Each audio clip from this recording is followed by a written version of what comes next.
tema que quieran ver en particular con lo referente a nefrología. Puede que ustedes en las otras rotaciones que tuvieron ya se hayan encontrado con algunas patologías renales y algo puede que tengan, que les llame la duda o que tengan interés en aprender. Entonces me lo podrían decir antes de empezar la clase. Doc, yo tengo una pregunta. A veces en emergencia llegaban pacientes que tenían tal vez una patología hepática y por ende después de 1 o 2 días ya conllevaban una patología renal.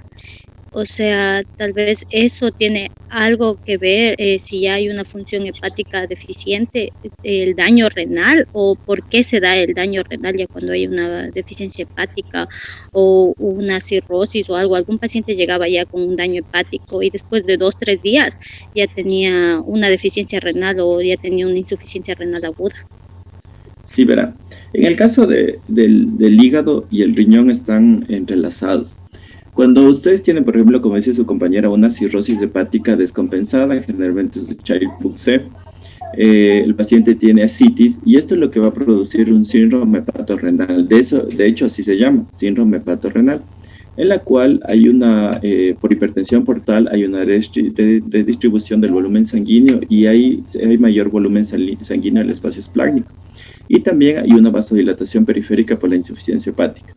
¿Qué es lo que se produce en este caso? Se produce una disminución del flujo renal, o sea, disminuye la sangre que llega al riñón y por lo tanto hace una insuficiencia renal aguda de tipo prerrenal. En el paciente con cirrosis, más ascitis, más falla renal, claro, descartando otras causas, descartando una glomerulopatía, descartando nefrotoxicidad, el paciente va a tener un síndrome hepatorrenal. Entonces, si está bien entrelazado, como dice su compañera, puede que el paciente llegue con una alteración de la función hepática y empiece a desarrollar una alteración de la función renal. Eso se conoce como un síndrome hepatorrenal y hay criterios para el diagnóstico. En este caso, eso lo vamos a ver en insuficiencia renal aguda. Es una insuficiencia renal aguda de tipo prerrenal, que en este caso, por ejemplo, si ustedes ven el paciente con cirrosis viene hinchado o con ascitis, y entonces se preguntarán por qué prerrenal, ¿no es cierto? Porque prerrenal, la mayoría de ustedes tienen la noción de que el paciente está deshidratado o está sangrado. En este caso, este tipo prerrenal es por una disminución del flujo renal y tienen que tener claro que prerrenal no significa solo que el paciente esté deshidratado, que tenga diarrea, que tenga vómitos, sino que puede haber ciertas circunstancias, en este caso la cirrosis hepática, una insuficiencia cardíaca, un síndrome nefrótico, en el cual igual disminuye el flujo plasmático renal y eso le produce una insuficiencia renal aguda de tipo prerrenal. Entonces, eso lo vamos a ver un poco más profundo cuando veamos insuficiencia renal aguda. De ahí vamos a hablar de síndrome hepatorrenal y síndrome cardiorrenal, que son dos tipos de insuficiencias que igual se produce por una disminución del flujo plasmático renal. ¿Está bien? Pero sí hay una buena relación en ese caso.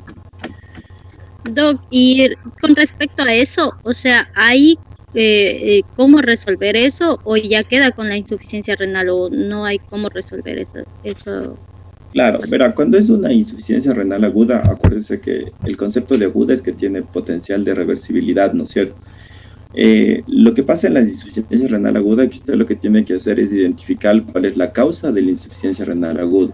En este caso, la causa es la cirrosis hepática que está descompensada, ¿no es cierto?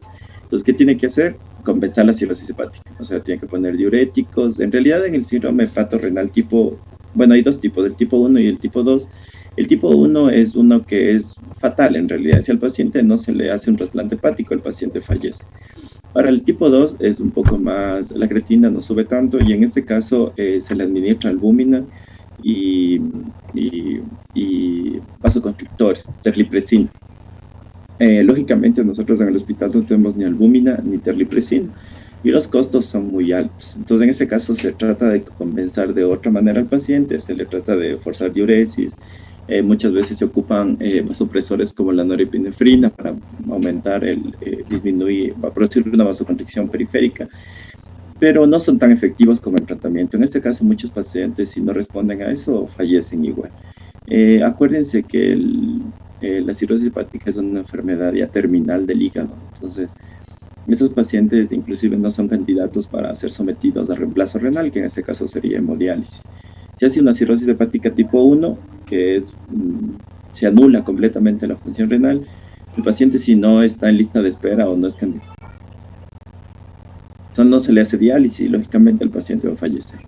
Entonces, el tratamiento es terripresina y albúmina en el hepatorenal. Lógicamente, si ustedes tienen a la mano terripresina o albúmina, o el familiar puede, el paciente puede adquirir esta medicación, ese es el tratamiento. Pero en el público no hay esa medicación y en realidad es carísima la medicación también. Entonces, es más que todo actuar sobre la causa que le está produciendo. Muchos pacientes sí pueden desarrollar una enfermedad renal crónica a largo plazo, pero en ese caso está produciéndose una aguda y algunos recuperan la función renal. Doc, disculpe una pregunta. Dígame. Doc, entonces en este caso, como usted menciona de que el tratamiento sería con la albúmina, ¿sería necesario de que esto se encuentre en el cuadro básico de medicamentos? Ya está en el cuadro básico, la albúmina. Solo que es cara y no la adquieren. O sea, no, en la mayoría de hospitales no la va a encontrar la albúmina. Nosotros hemos hecho en situaciones especiales trámites para adquirir albúmina y sí se les ha pasado. Pero aparte de la albúmina está la terlipresina, y la terlipresina, por ejemplo, esa sí no está en el cuadro básico.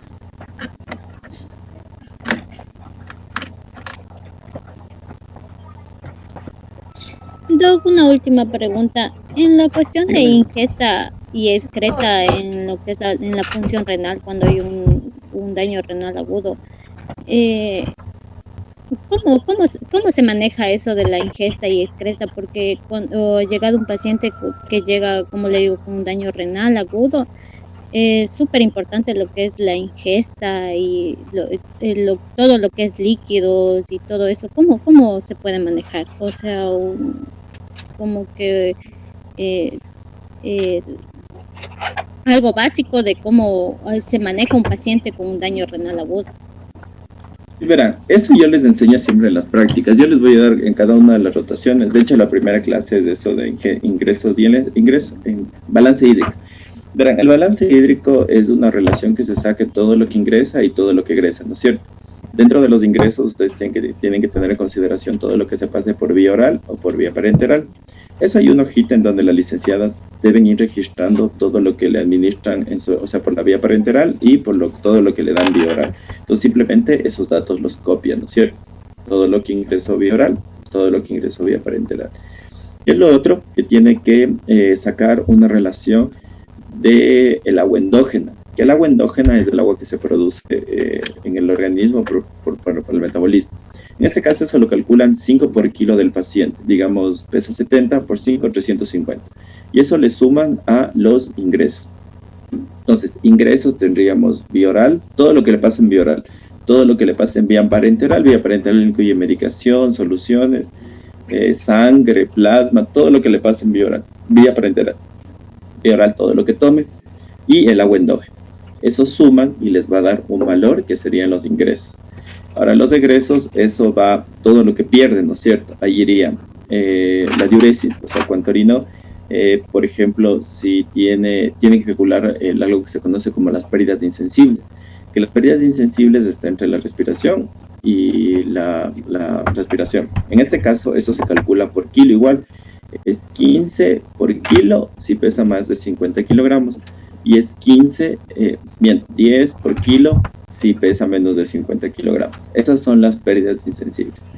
Ahora, hay circunstancias en las cuales se produce mayor pérdida de líquido. En este caso sería en la polipnea o cuando el paciente tiene fiebre, ¿no es cierto?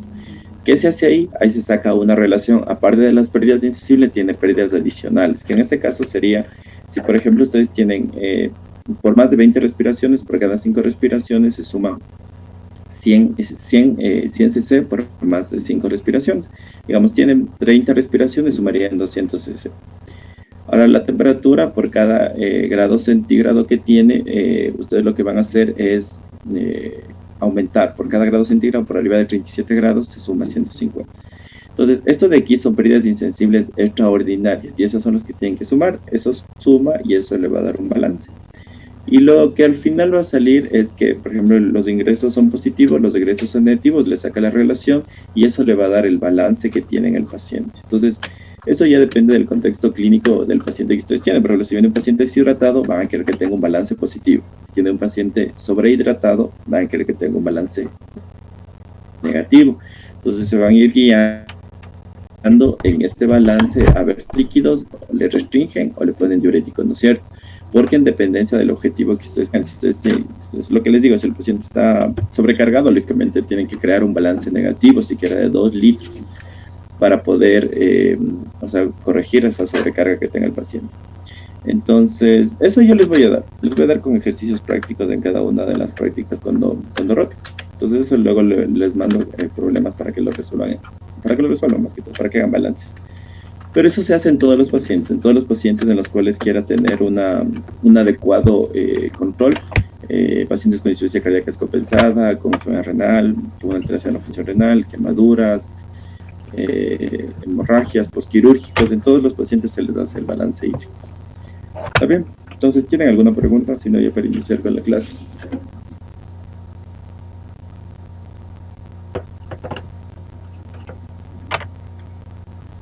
¿No tienen ninguna otra pregunta?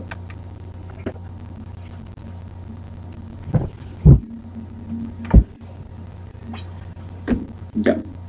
Verán, la clase de hoy es, como les dije, es solo como generalidades de lo que ya habían visto anteriormente. Entonces, en este caso vamos a ver de manera rápida lo que es la anatomía, la fisiología renal. ¿Ven ahí la pantalla, verdad? Sí, Ya, verán, ustedes saben que el riñón es un órgano, son órganos pares, ¿no es cierto? Son dos órganos que se encuentran en la pared posterior de la cavidad abdominal, son retroperitoneales y se encuentran a cada lado de la columna vertebral. Tienen una forma de frijol o de judía y están alargados de superior a inferior y aplanados de anterior a posterior. Tiene un borde cóncavo que está orientado medialmente y un borde convexo que está orientado lateralmente. Va a tener dos caras, tiene una cara convexa, dos bordes y dos extremidades o polos. En este caso, la cara anterior va a estar orientada hacia anteriormente y lateralmente, y su cara posterior va a estar orientada a posterior y medialmente. Esta situación aquí. Como ustedes saben, cada riñón tiene diferentes relaciones anatómicas, dependiendo si es el riñón derecho o izquierdo. Algunas relaciones anatómicas son compartidas, pero otras difieren. Por ejemplo, en el caso del derecho está relacionado con el hígado y en el caso del izquierdo está relacionado con el vaso. Ahora, estas medidas son medidas generales, en las cuales las dimensiones generalmente son de 12 centímetros de longitud, 6 centímetros de ancho y 3 centímetros de espesor. En este caso, el hombre pesa 150 gramos y la mujer es un poquito más pequeño, pesa 125 en el caso de la mujer. Tiene un color y consistencia rojo amarronado, consistencia firme y el parénquima resistente. Como ustedes ven aquí tenemos el borde superior, el borde inferior, la cara medial, la cara lateral y el borde anterior y el borde posterior. Como ustedes ven, dentro de del borde convexo o el borde medial está en relación a la pelvis renal, que es un embudo en el cual se forma de la unión de los grupos caliciales, y esto va a formar un embudo que es la pelvis y luego el uréter renal. Igual, en relación aquí, ustedes ven que por aquí va a estar el hilo renal, que está formado por los vasos y los nervios del riñón. Aquí tienen un corte en el cual se ve un poco mejor los grupos caliciales mayores que confluyen en la pelvis renal y luego en el uréter. Aquí también se ve la corteza renal. Tienen aquí estas formaciones que son, estas imágenes que tienen en forma de pirámides, que son las pirámides renales. Tiene la corteza renal y la médula que está en relación a las pirámides renales. En esta diapositiva lo que van a ver es una relación entre lo que se ve en un atlas, en una representación gráfica, lo que se ve en una pieza anatómica y lo que vamos a ver cuando realicemos una ecografía renal, ¿no es cierto? Ahora, lo que sí tienen que ver aquí, tratar de ver que hay una relación entre, por ejemplo, lo que vamos a ver en un atlas y lo que vamos a tratar de buscar en una ecografía renal. Ahora, no sé si se ubican bien, la parte externa, esto de aquí es el parénquima renal, ¿no es cierto? O la corteza renal, que es el que está más pálido, ¿no es cierto? A nivel de esto, de la corteza renal, es donde se encuentran los grupos, que se encuentra el glomérulo, que es la unidad funcional del riñón. En este caso, a nivel de la corteza es donde se producen se produce la filtración de todas las sustancias, ¿no es cierto? Ya a nivel de la médula, lo único que tenemos son los túbulos, que en este caso serían las asas de Henle que descienden hacia la médula. O sea, que dónde está dónde están los glomérulos son a nivel del parénquima renal. Por eso es muy importante cuando ustedes ven una ecografía es ver cuánto mide la corteza renal, porque si la corteza renal disminuye mucho significa que ya puede haber una enfermedad renal crónica. Estas mismas imágenes que les había dicho en forma de pirámide, que corresponden a las pirámides renales, y ven que tienen unas prolongaciones entre las pirámides, que son prolongaciones de la corteza renal, que está en relación a las columnas de Bertin. Tienen aquí la relación de los grupos caliciales, ven que como una manera de embudo están en las pirámides renales, van a recolectar la orina que se forma, luego va a confluenciar en la pelvis renal y luego va a salir hacia el exterior por el uréter a la vejiga y luego al uretro. Ahora, esto de aquí en la representación de la pieza anatómica que ustedes ven aquí, ven que hay una zona más pálida, ¿no es cierto? Esta zona más pálida corresponde a la corteza renal. Lógicamente aquí no se ve tan gráfico como en el dibujo, pero sí pueden observar estas zonas que tienen una forma de pirámide, que son las pirámides renales, igual las columnas de Bertin, que ven cómo ingresa la corteza entre cada una de las columnas. Aquí ven tejido graso, que es a nivel del seno renal, y esto es lo que se va a ver también en la ecografía. Ya, ahora, en la fotografía de la ecografía renal, si ven que aquí lo que se observa es, ya es sumamente diferente, ¿no es cierto? Aquí van a ver ecogenicidades, por ejemplo, tienen una zona hiperecogénica que está en el interior, que esa es la médula renal, tienen una cédula hipogénica que está en el exterior, que eso corresponde a la corteza renal. Ahora, ¿te acuerdan que les había dicho que en la corteza renal se encuentran los glomérulos, que es la unidad anatómica funcional del riñón? En este caso, esto de aquí es lo que se mide, ¿no es cierto? Y aquí se ve que ven que está bien negrita y en el centro está blanquito. Entonces, eso se conoce como una diferenciación córtico-medular. O sea que hay una diferenciación entre la corteza y la médula y eso le orienta que que no hay una alteración de la función renal. Los pacientes crónicos o con una enfermedad renal crónica lo que van a tener es el riñón, ven que aquí está negrito, pero se va a poner blanco todo el riñón. O sea, tiene un aumento de la ecogenicidad.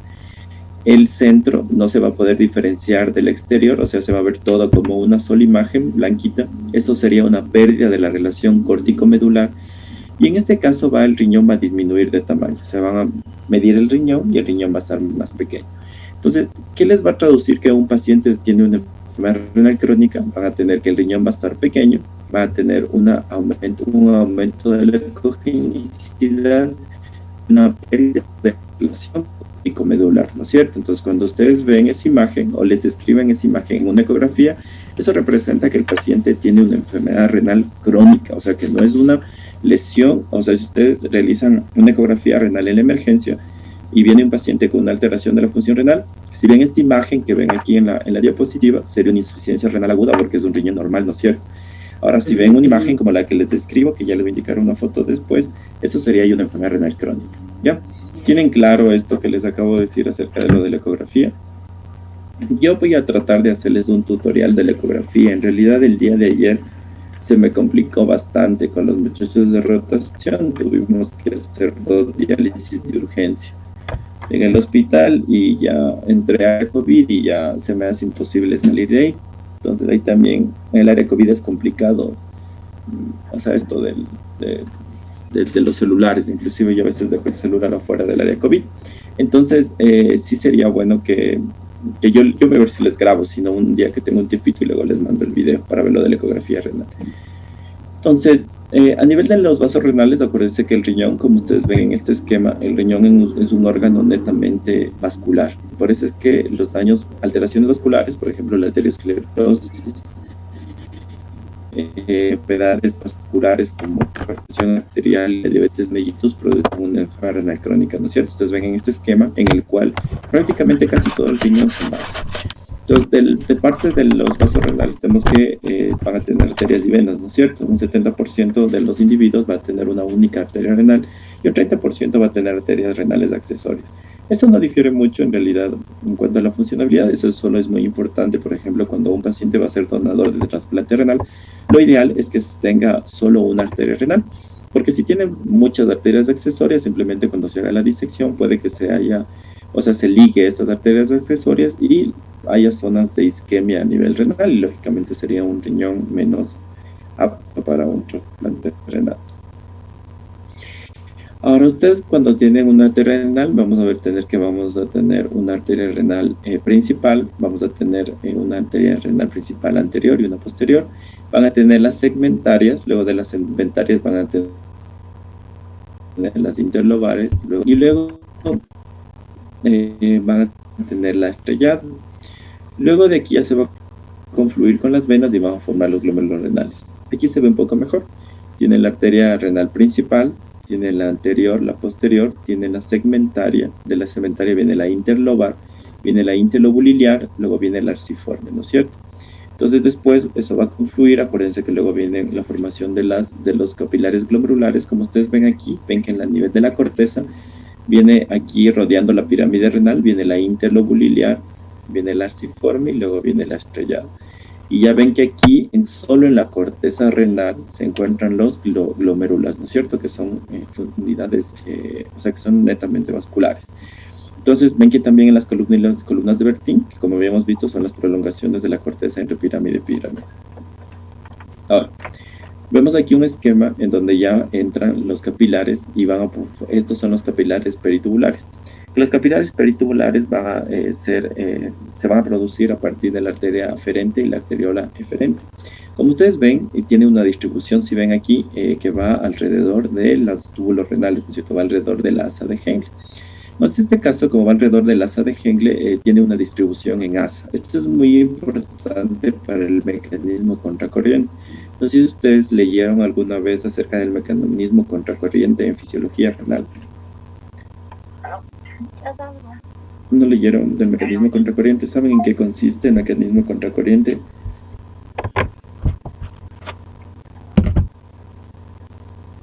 No es el que nos permite la reabsorción de minerales y líquidos que son importantes para las personas, ya sea desde glucosa, ya sea igual desde calcio, igual ya sea desde la reabsorción de agua, y también se hace en todo el trayecto. Sí, pero el mecanismo contracorriente es más que todo está en relación a la resolución de agua. Porque, como ustedes ven aquí en este esquema, tiene la corteza renal, en donde están los glomérulos, ¿no es cierto? Tienen el asa de Henle, que entra a nivel de la médula, y tienen esta distribución de capilares peritubulares. ¿Qué pasa aquí? Acuérdense que a nivel de la corteza tenemos una osmolaridad similar a la osmolaridad plasmática, más o menos 300 miliosmoles, ¿no es cierto?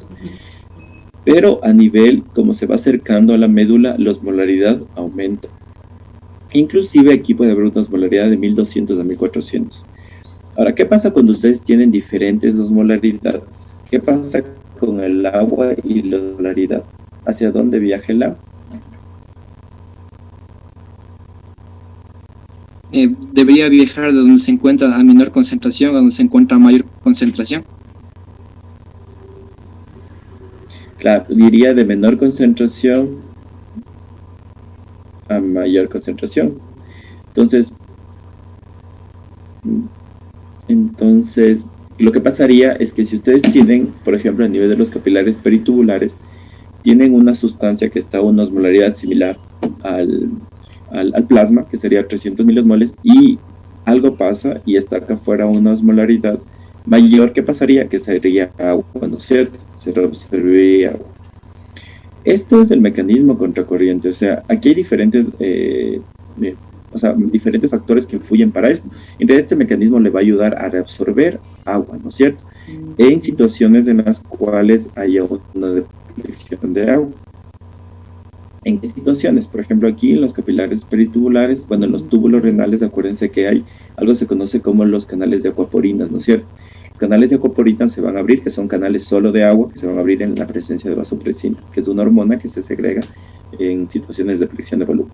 Entonces, esta distribución es para eso, porque por ejemplo, si yo hago que se reabsorba agua aquí a nivel de la corteza, se va a ir lavando, ¿no es cierto? Entonces, en este caso, como va viajando a nivel de diferentes osmolaridades, no se produce una pérdida de la tonicidad medular. O sea, si ustedes, por ejemplo, aquí fuera que no varía, o sea, no entra en gasa, va a irse como lavando la médula renal y va a perder la tonicidad medular y por lo tanto va a perder la capacidad de reabsorción de agua. Entonces, por eso es que es importante esta distribución en gasa. Sí sería bueno que lean mecanismo contracorriente para que entiendan lo que les estoy explicando. Aquí también influye algo que se conoce como la reabsorción de urea. Aquí se reabsorbe urea para igual mantener la tonicidad medular, o sea, para que esta médula sea hipertónica. Entonces, la urea, por eso es que ustedes en insuficiencia renal aguda prerrenal van a encontrar un parámetro que se conoce como relación Bunn-creatinina, en la cual esta relación Bunn-creatinina va a estar muy alta. ¿Qué significa eso? Que van a encontrar valores de urea muy altos en relación al valor de creatinina y no va a haber una relación directa, ¿no es cierto? Lógicamente, si ustedes tienen una creatinina muy alta, la urea tiene que estar muy alta. Si la urea está muy alta y la creatinina no está muy alta, o sea, si pierde la relación 1:20, ¿qué pasa? Que se está reabsorbiendo mucha urea y en este caso va a ser por este mecanismo, porque si el paciente, eso le va a traducir que es algo prerrenal, porque el riñón, para mantener la hipertonicidad, va a aumentar la reabsorción de urea. Entonces sí sería bueno que lean mecanismo contracorriente para poder entender esto de aquí. Yo le estoy dando un indicio de por qué es esta distribución en ASA, que es para mantener la hipertonicidad medular, en el mecanismo contracorriente para poder absorber el agua, ¿no es cierto?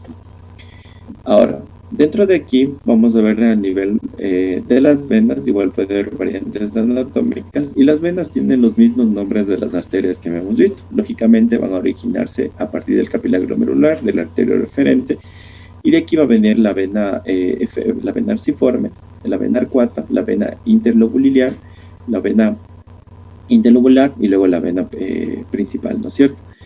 Entonces, luego van a desembocar en la cava. Hay diferentes variantes anatómicas, pero bueno, eso no tiene relevancia clínica. Ahora, dentro de fisiopatología renal, ustedes saben que el riñón va a tener diferentes funciones, ¿no es cierto? Dentro de las funciones renales vamos a encontrar que de las principales tenemos funciones de depurar toxinas, de eliminar exceso de líquido. Aparte de eso se encarga de una relación estrecha, tanto de mantener un balance estricto de los valores de calcio, de fósforo, de potasio, de magnesio, de todos los electrolitos. Y esto está en relación a que si usted, por ejemplo, no tiene una deficiencia de sodio o de potasio, todo lo que usted ingiera lo va a eliminar el riñón. Por eso es que el riñón es un órgano bastante inteligente, que si usted tiene una función renal normal, todo lo que usted ingiera y no le haga falta al organismo, lo va a eliminar, ¿no es cierto? Por eso es que muchas veces cuando nos preguntan esto de las medicaciones que se ponen, los sueros multivitamínicos, de estos que se ponen con megadosis de vitamina B, en realidad eso es lanzar dinero por gusto. Porque lo que va a pasar es que usted se administra dosis altas de vitamina C, por ejemplo, en este caso, y eso, como el organismo no le hace falta, lo va a eliminar completamente por el riñón. Ahora, como habíamos visto, tenemos la función de depurar las toxinas, todas las toxinas que se producen en el organismo. Cuando hay una alteración de la función renal, lógicamente se va a empezar a acumular estas toxinas y eso va a desembocar en un síndrome urémico con sintomatología clara que vamos a ver en la enfermedad renal crónica. El balance de los electrolíticos, igual, si usted, como le expliqué, si usted tiene un sodio normal e ingiere 140 mil equivalentes de sodio en el día, elimina los 140 mil equivalentes de sodio en ese día por vía renal. También tiene la función endocrina. Acuérdense que produce hormonas como la eritropoyetina, que nos ayuda a mantener valores de hemoglobina normales. La renina, también, que entra en el mecanismo renina-angiotensina-aldosterona, y produce el metabolismo de la vitamina D activo, que es del 1.25 hidroxivitamina D. Entonces, en este caso, como ustedes saben, por ejemplo, si hay una alteración de la función renal, lo que van a tener se va a producir una anemia. Como no hay vitamina D, va a producirse una hipocalcemia, una hiperfosfatemia, y va a tener alteraciones a nivel de la función renal, como una hipertensión arterial. Ahora, este es un esquema de cómo es un glomérulo. En este caso vamos a ver que tiene el polo vascular, que está formado por una arteriola aferente y una arteriola eferente. La arteriola aferente va a producir un ovillo glomerular. Ven como tiene como una asa aquí, de todos los vasos, que eso es el lobillo glomerular, que es donde se da la mayor producción. O sea, aquí se filtra todo y va a llegar a este espacio, que es el espacio urinario. En este espacio urinario es donde va a caer la orina o el filtrado de lo que se produce, y luego tenemos el polo tubular, que aquí en este caso vamos a tener el túbulo proximal, ¿no es cierto? ¿Okay? Túbulo proximal es en donde igual se da la mayor reabsorción de sustancias filtradas. Como ustedes saben, casi todas las sustancias que pasan por el riñón se filtran, pero en el túbulo proximal se reabsorben igual, casi el 80% de lo del filtrado. ¿Está bien? Se filtra todo y luego se reabsorbe el 80%. Entonces, tenemos que a nivel de las arteriolas, como les había explicado, tenemos una arteriola aferente y una arteriola eferente, ¿no es cierto? Estas arteriolas, a nivel de aquí, de las arteriolas, tenemos diferentes sustancias que son vasoconstrictoras y sustancias vasodilatadoras.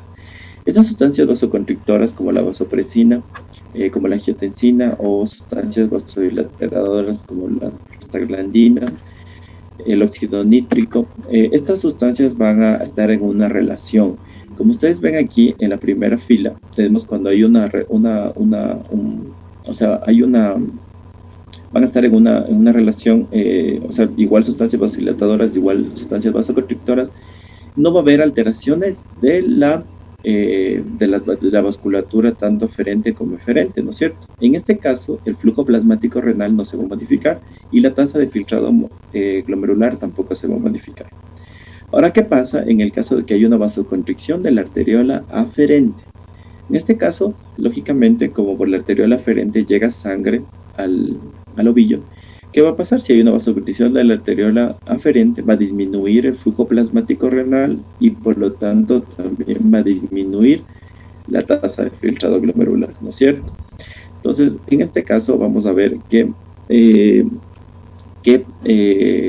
si usted tiene una circunstancia en la cual le produzca una vasoconstricción de la arteriola aferente, va a disminuir el filtrado, flujo plasmático renal. ¿En qué circunstancias creen que se produce una vasoconstricción de la arteriola eferente? ¿Cuándo pasaría? Problemas vasculares, como obesidad, ¿puede ser? No mucho, en la obesidad hay una hiperfiltración mejor. Verán, en esta circunstancia lo que va a producir, digamos, ¿se acuerdan que hay medicamentos, por ejemplo los AINES, producen una disminución de la producción de prostaglandinas, ¿no es cierto? La prostaglandina es una sustancia vasodilatadora. Si ustedes bloquean la producción de una sustancia vasodilatadora, lo que se va a producir una vasoconstricción de la arteriola aferente. Esta circunstancia se produce cuando ustedes tienen le administran un AINE, por ejemplo. Entonces, cuando ustedes le administran un AINE, ¿qué pueden producir? Una disminución del flujo plasmático renal y una disminución de la tasa de filtrado glomerular. Por eso es que los AINES están contraindicados en los pacientes que presenten una alteración de la función renal, peor en los pacientes que están deshidratados, ¿está bien? Porque va a producir un mayor daño renal, ¿no es cierto? Y puede desembocar en una insuficiencia renal aguda. Ahora, en la tercera fila, lo que vamos a tener es un esquema de una vasoconstricción de la arteriola eferente. Esto más o menos asimilen como que fuera cuando ustedes están con una manguera, ven que cierran la manguera y aumenta el flujo. ¿Qué va a producir en este caso? Si ustedes cierran la manguera y sale un flujo más finito, aumenta la presión dentro, ¿no es cierto? Como aumenta la presión, lógicamente aquí va a disminuir la tasa de filtrado glomerular, va a disminuir el flujo plasmático renal, pero va a aumentar la tasa de filtrado glomerular. Entonces en este caso aumenta, pero es por hiperfiltración. Y esto es lo que pasa en los pacientes diabéticos, hipertensos, y cuando ustedes tienen, por ejemplo, un paciente deshidratado. Si ustedes tienen un paciente deshidratado o con una hemorragia, se activa el sistema renina-angiotensina-aldosterona y acuérdense que la angiotensina va a actuar a nivel de la arteriola eferente y va a producir una vasoconstricción de la arteriola eferente. Pero esto es un mecanismo en el cual va a tratar de mantener la presión arterial y tratar de mantener el flujo plasmático renal, o sea que la función renal se mantenga. Pero esto a la larga, ¿qué va a producir una isquemia, ¿no es cierto? O sea, si este mecanismo se mantiene durante mucho tiempo, como disminuye el flujo plasmático renal, va a producir una isquemia y a la larga va a producir una insuficiencia renal aguda de tipo parenquimatosa. ¿Ya? ¿Sí entienden esta relación de la modificación de las arteriolas? Esto es muy importante en fisiología, porque hay medicamentos que actúan, como les había explicado, a nivel arterial aferente y otros que actúan a nivel del arterial aferente. Y tienen que saber cómo se comporta el flujo plasmático renal y cómo se comporta también la tasa de filtrado glomerular. ¿Está bien? Entonces no tiene ninguna pregunta de esto. Vamos a ver, dígame. Al mencionar los AINES, usted dijo que se disminuía la afluencia ¿de qué era? ¿De la prostaglandina? ¿O cómo era? Sí, acuérdense que los AINES disminuyen la producción de prostaglandinas a nivel sistémico. De hecho, eso es un mecanismo para alivio del dolor, ¿no es cierto? También tenemos prostaglandinas en el riñón y por eso es que la prostaglandina es una sustancia vasodilatadora en el riñón. Si usted inhibe la producción de una sustancia vasodilatadora, lógicamente van a haber más sustancias vasoconstrictorias y se rompe este equilibrio, por lo tanto se produce una vasoconstricción. Ya, verán, aquí vamos a ver con un ejemplo lo que les acabo de explicar. Entonces vamos a ver aquí que hay algo que se conoce como una presión de filtración, ¿no es cierto? En este caso de la presión de filtración, ¿qué significa? Nosotros vamos a tener algo que se conoce como un mecanismo de retroalimentación. ¿Y qué es el mecanismo de retroalimentación? El mecanismo de retroalimentación, ¿no se acuerda nadie qué es el mecanismo de retroalimentación a nivel renal?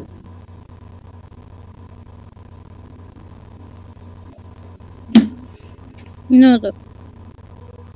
Verá, el mecanismo de retroalimentación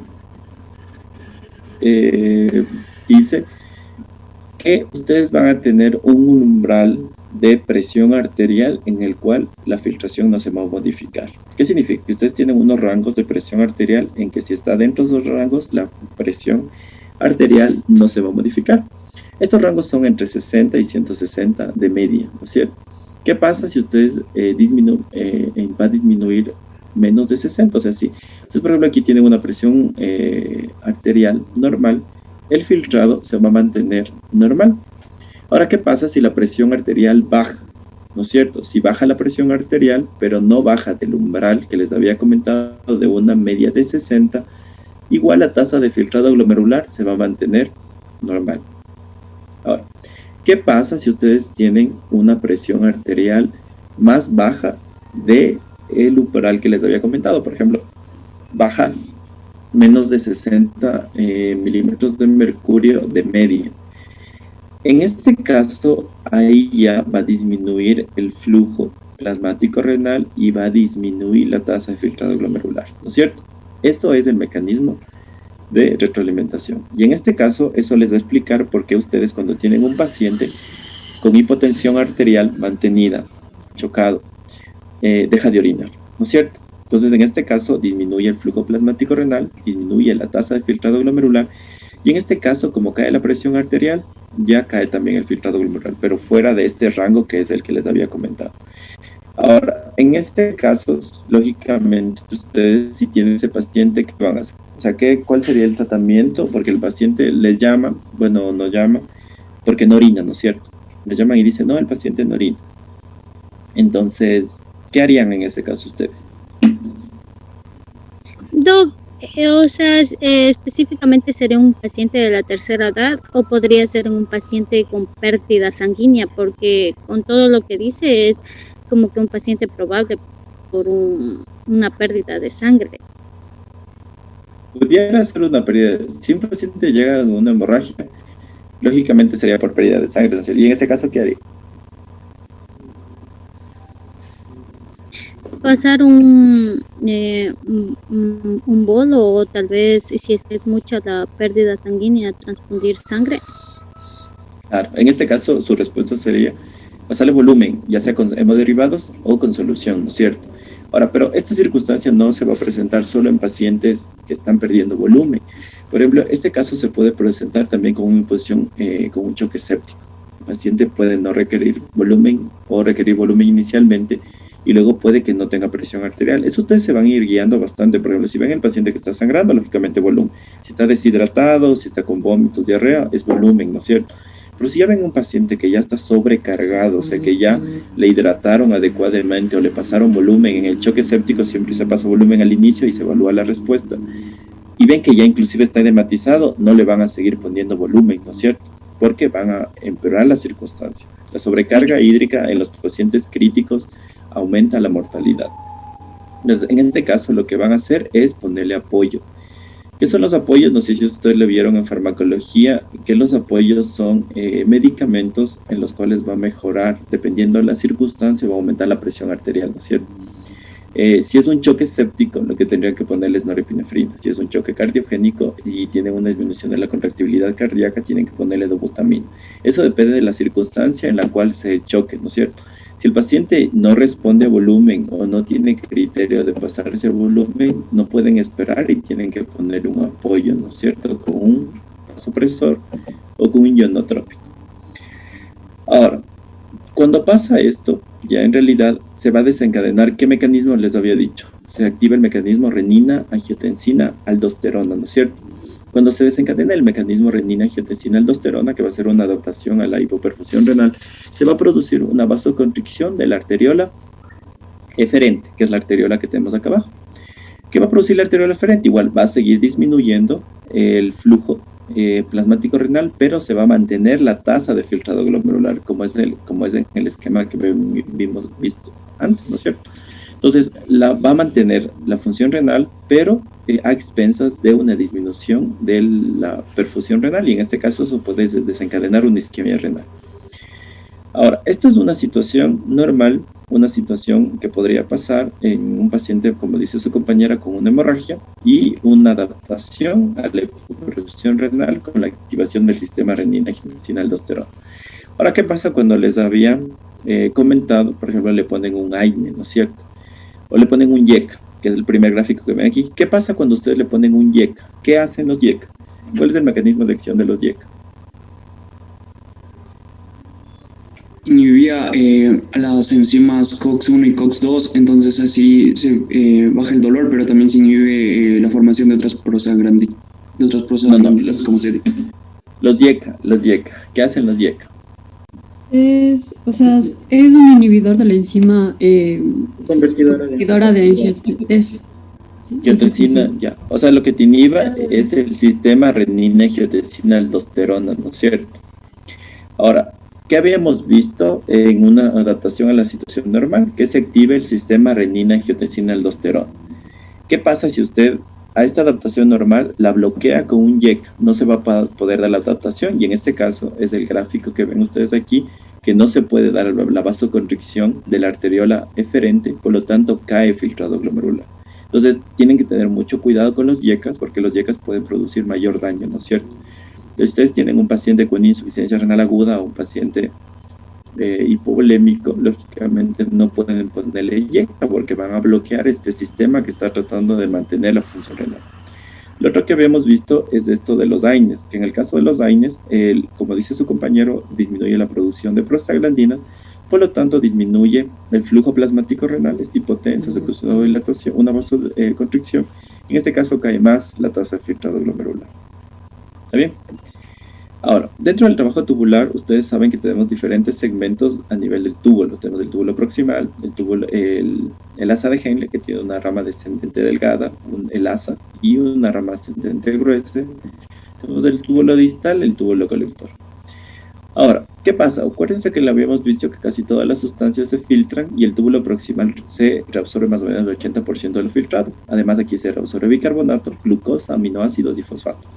En el asa de Henle tenemos la creación del mecanismo contracorriente que le habíamos explicado, porque el asa de Henle es la que entra a nivel de la médula renal, y aquí se reabsorbe más que todo sodio, cloro, sodio, potasio y cloro a nivel de un transportador que es el sodio, potasio, 2-cloro, y se reabsorbe en menor cantidad de bicarbonato y también magnesio. A nivel túbulo distal se da ya como un control más estricto del cloro y se reabsorbe también un ajuste del calcio. Aquí se secreta calcio en situaciones de hipercalcemia.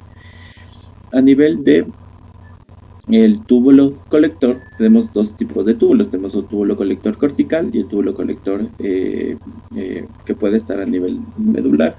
Y en este caso tenemos células que son las células principales de las células intercaladas. Aquí se reabsorbe sodio, se da un ajuste final del potasio y hay un ajuste final del pH.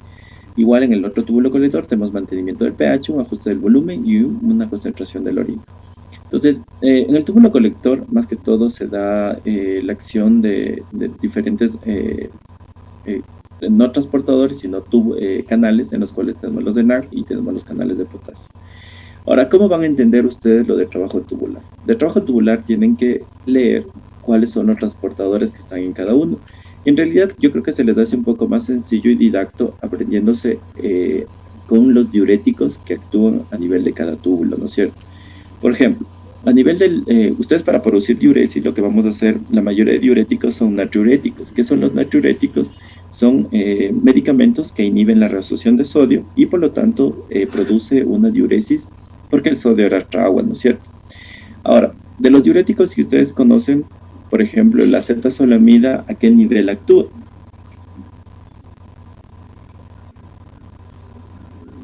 ¿A qué nivel actúa la acetazolamida? Del túbulo contorneado distal. No. ¿Dónde actúa la acetazolamida?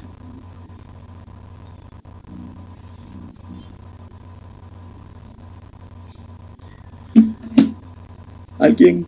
¿A qué nivel actúa la acetazolamida? Actúa a nivel del túbulo proximal. Y el mecanismo de acción de la acetazolamida es inhibe la acción de la anhidrasa carbónica. Por lo tanto, como inhibe la acción de la anhidrasa carbónica, no se reabsorbe bicarbonato a nivel del túbulo proximal y por lo tanto se produce una bicarbonaturia. Entonces, ese bicarbonato va a producir una diuresis osmótica, ¿no es cierto? Entonces, tienen que aprenderse, por ejemplo, como yo les digo, en el túbulo proximal actúa la acetazolamida, en el azargen actúa los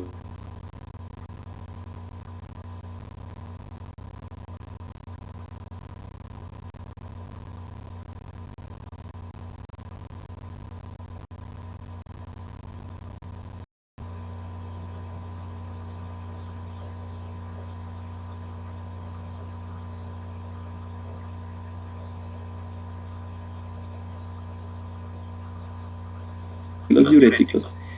Por ejemplo, la furosemida, que es un diurético de asa, va a inhibir el transportador sodio-potasio 2-cloro. En este caso ocupa el lugar del 2-cloro y eso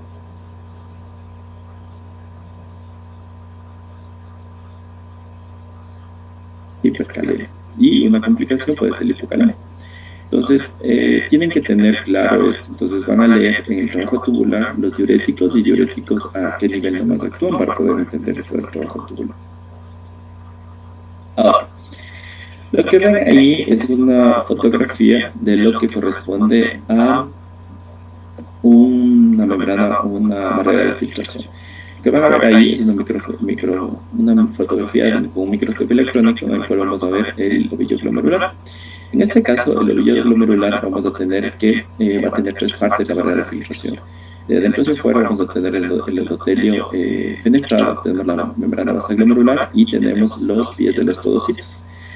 Aquí nosotros tenemos algo que se conoce como una barrera que va a tener una selectividad por carga y selectividad por tamaño. ¿Qué significa por carga y por tamaño?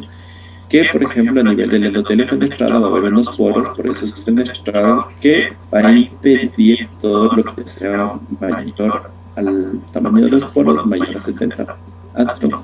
No va a pasar por esta barrera, ¿no es cierto? Porque en este caso, todo lo que sea más grande no tiene por qué pasar.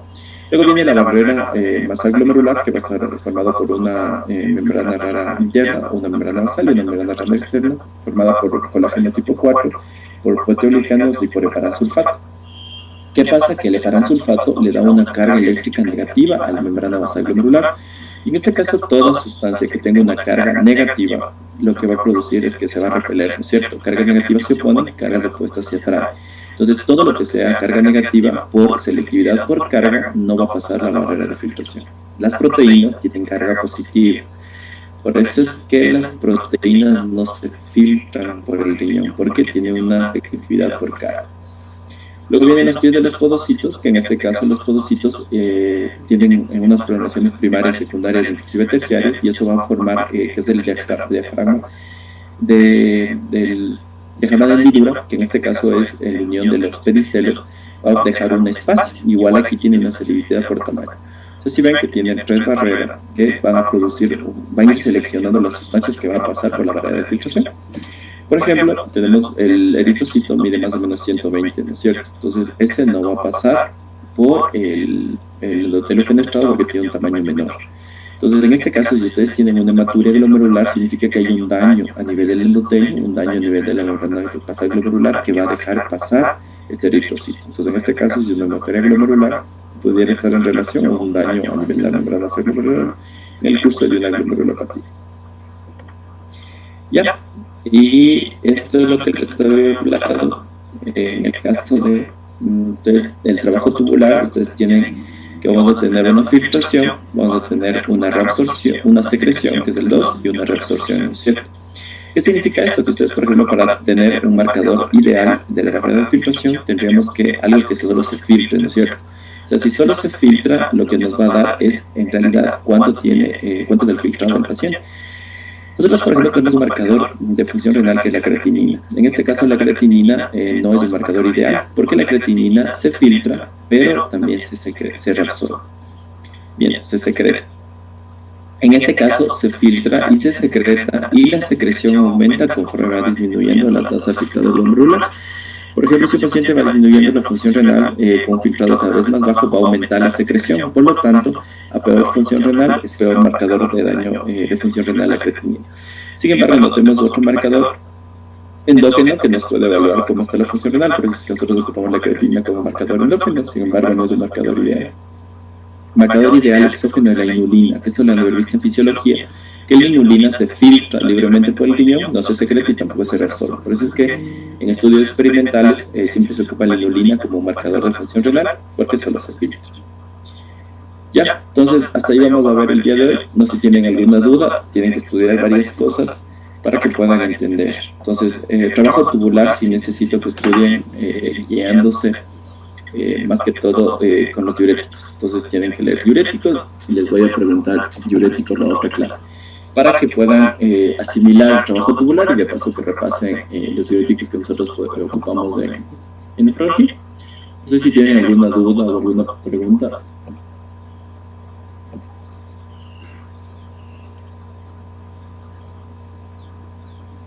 Yo tenía una duda, disculpe, en la parte de la constricción de la arteria eferente me había dicho que había una diferenciación de presiones en este caso. ¿Me podría repetir, por favor, esa parte? No tenía muy claro. Sí, verá, cuando hay una vasoconstricción de la arteriola eferente, o sea, aumenta la presión intraglomerular. Entonces, eso es lo que va a producir es una hiperfiltración. Verá, en esta parte de aquí, lo que va a producir es, déjame ver esta foto.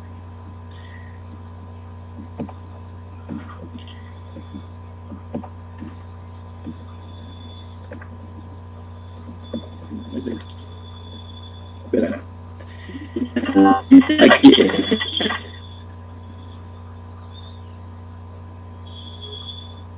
¿Perdón? Ya.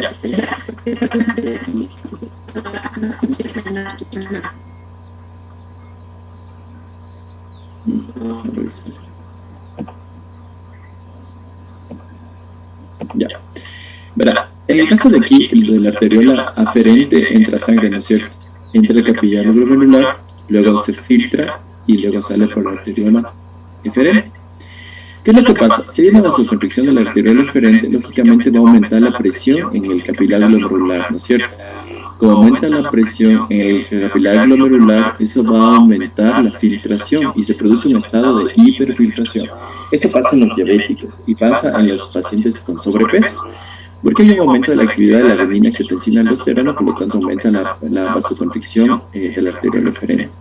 Eso al inicio, por ejemplo, en pacientes con diabetes tipo 1, ustedes pueden tener filtrados muy altos y ya tengan una enfermedad renal crónica, porque como está activado este mecanismo, produce una hiperfiltración glomerular. No sé si ahí ya lo entendió.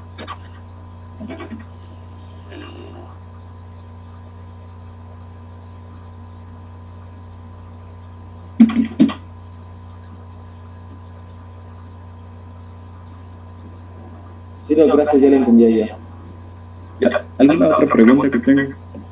Perdón, Doc, ¿la membrana basal del glomérulo tiene una carga positiva o negativa? Negativa. Gracias. Negativa. El heparansulfato le da la carga negativa. Por eso es que las cargas negativas se oponen ahí. Por eso las proteínas tienen carga negativa. Entonces, carga negativa y negativa se repele. Hay una enfermedad que se conoce como enfermedad de cambios mínimos, y lo que se piensa es que en este caso, no se conoce muy bien la causa, ¿no? Pero es muy frecuente en los pacientes pediátricos, y lo que se piensa es que se perdió la carga negativa de la membrana cerebral, por eso es que produce esa proteinuria masiva que tiene, porque cuando usted le hace biopsia a este paciente con microscopía electrónica, incluida óptica y inmunofluorescencia, son negativos o normales, y solo se ve en la microscopía electrónica como una infusión de los pies de electrodocitos, y lo que se piensa es que es por eso secundario la proteinuria, y eso está en relación a una pérdida de la carga eléctrica negativa. Entonces eso produce proteinurias masivas, inclusive de 8 o 10 gramos en los pacientes pediátricos. Ya, entonces, no sé si tienen alguna pregunta más. Creo que tienen que poner, se lee bastantes cosas. Una pregunta. Diga. Entonces, la prostaglandina dijo que solo funcionaba en el túbulo eferente o en el aferente. Porque era un vasodilatador. Diferentes niveles, pero es un vasodilatador. Entonces, en este caso actúa a nivel de las dos arteriolas, pero siempre se produce una vasoconstricción a la arteriola aferente, más que el eferente, pero se produce vasoconstricción al diferente, más que todo al aferente.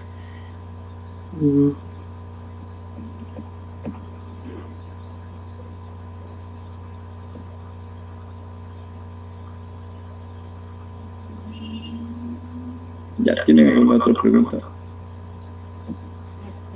Una pregunta. En cuanto a los diuréticos que vamos a ocupar en los diferentes túbulos, ¿esos nos manejamos solamente con los que se ocupan a nivel de aquí o en general? Tienen que saberse todos, en realidad. Tienen que saberse todos los diuréticos, porque en la privada se ocupan otros diuréticos. En el hospital casi no hay, incluso en el cuadro básico no hay diferentes diuréticos. Entonces tienen que aprenderse todos, aunque sean los nombres. Pero los mecanismos de acción son similares, lo único que cambian son los nombres.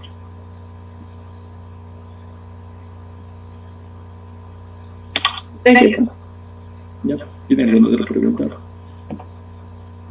Buenos días, quisiera una pregunta. ¿Esta clase va a subirle a la plataforma? Sí. Ya, El link lo voy a copiar. Ya, gracias. Ya, ¿alguna otra pregunta? Disculpe, tal vez Sí, sí. ¿Deben sacar los medicamentos o solo los buscamos? Pueden buscar, eso lo van a encontrar en diferentes bibliografías, porque eso es general, eso no es nada, o sea, no es nada diferente. En cualquier lugar que usted lo lea, lo va a encontrar, no va a variar.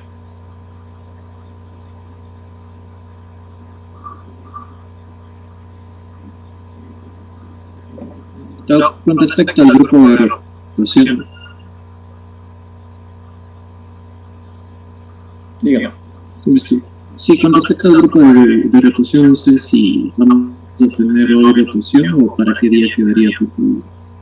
Para el lunes sería. Ya, doctor, no hay problema, gracias. Ya, ¿algo más?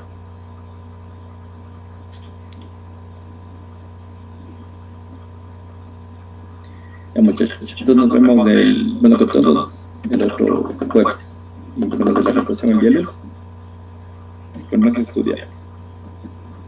¿Sería por la noche mismo? ¿Que la clase? Sí, creo. Sí, o si no en la tarde. Voy a ver cómo me organizo. La realidad es bien compleja, pero antes era más sencillo, como iban a rotar y eso era más... Íbamos a la universidad, era Una pregunta, la grabación usted no sube a la plataforma porque ahora no podemos matricular. Sí, ya voy a verla en la plataforma. No he tenido tiempo, la verdad, he pasado muy ocupado esta semana. Pero voy a ver si activo la plataforma para que se matricule. Pero esta grabación no sube a la plataforma porque eso nos ayudaría bastante para poder ver los temas que usted está diciendo. Sí, lo voy a subir. Hoy les mando el link.